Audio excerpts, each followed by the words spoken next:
Good morning to everybody.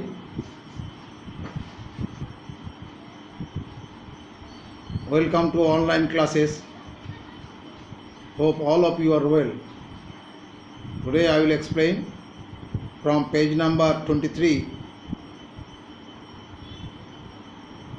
The Prince from Tibet, Unit 3 of English Literature Reader. Before today's explanation, I will refer some sentences as a reference and continuation. Many centuries ago, the Emperor of China had a beautiful daughter.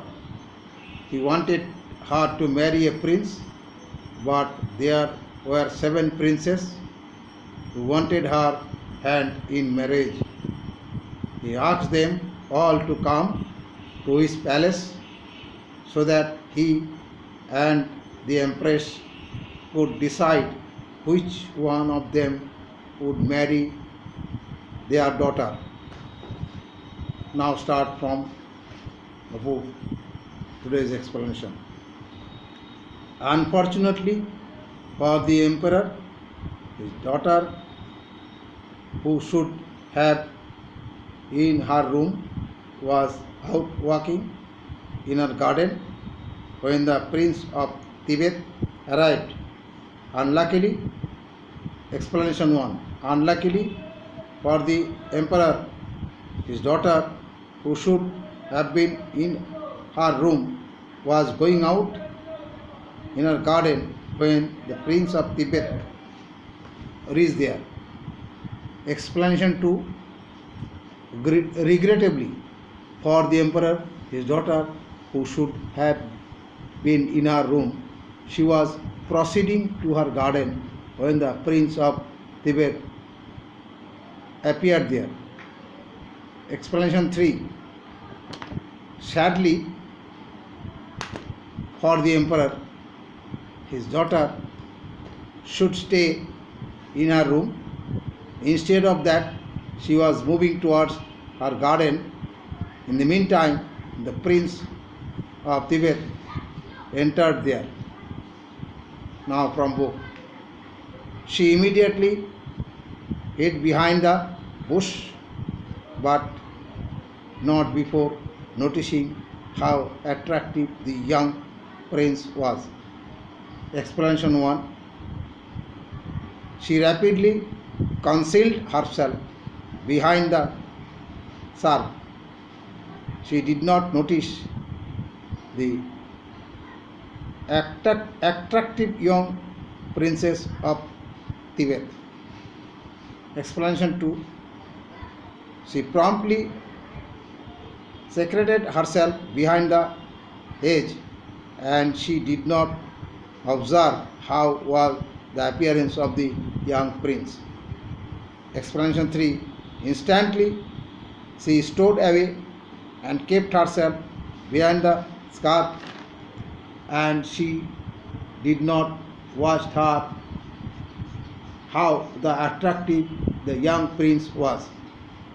Now from book. The next day, when all the 7 princes appeared in front of the emperor and the empress, their daughter only had eyes for the young prince from Tibet. Explanation 1. The next day, when all the 7 princes attended before the emperor and the empress, their daughter was looking the young prince from Tibet. Explanation 2. The daughter's eyes were searching only the young prince from Tibet when all the 7 princes were called to appear in presence of the emperor and the empress on the next day. Explanation 3. Only a pair of eyes of the daughter were searching the appearance of the young prince from Tibet when they were asked to attend before the emperor and the empress the next day. From book now. Of course, they could not see her as she was behind a screen, but she could see them and also hear what they were saying. Explanation 1. Naturally, seven princes could not watch her as she was backside of a curtain, but she could watch them and also listen what they were telling. Explanation 2. Certainly, the seven princes were not able to notice her as she was beyond the separator, but she could observe them and even she could listen what they were speaking. Explanation 3. Obviously, the princess were not seeing the daughter of the emperor as she was in the back of a screen, but she could observe them and she could hear what they were talking about. This is the end of this lecture.